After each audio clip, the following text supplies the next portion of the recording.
이혼하기 직전에 상속받은 재산이라면 특유재산으로 봐서 재산분할 대상에 포함되지 않을 수 있습니다.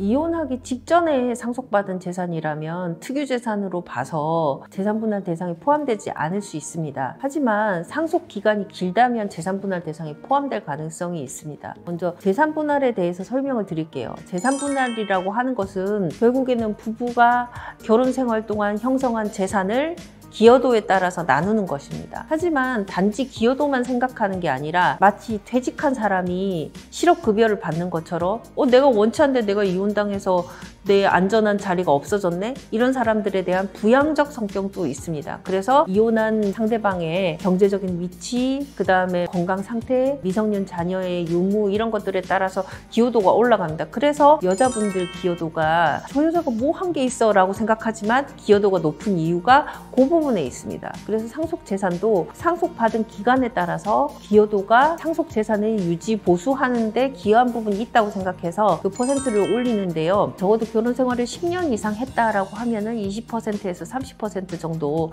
기여도를 인정받고 있습니다.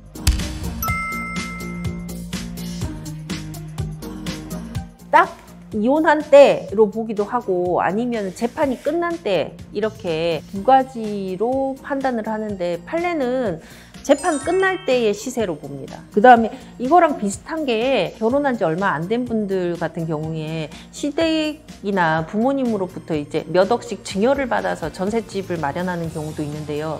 그럴 때 이제 이 재산은 결혼이 단기간에 파탄을 일었을 때 기여도가 있냐, 이건 내 특유재산 아니냐라고 주장하시는 경우들이 많습니다. 근데 이 재산도 특히 이제 두 사람이 그 집에 살고 있었다면 그것은 재산분할 대상에 포함이 됩니다. 그래서 그 부분에서 그 유지, 증식하고 보수하는 데 기여한 부분들을 가지고 퍼센트를 나누고 있어요. 그리고 또 이제 뭐 부양적인 요소도 있기 때문에 이혼하면서 여자에게 일정 부분은 주는 것으로 그렇게 재산분할이 되고 있습니다. 예를 들면은 뭐 전세금이 4억 정도 남편이 해왔고 여자는 전업주부였고 그럴 경우에 아이가 있었다. 이럴 경우에 결혼한 지 3년 만에 이혼이다. 이런데 퍼센트가 몇 퍼센트냐.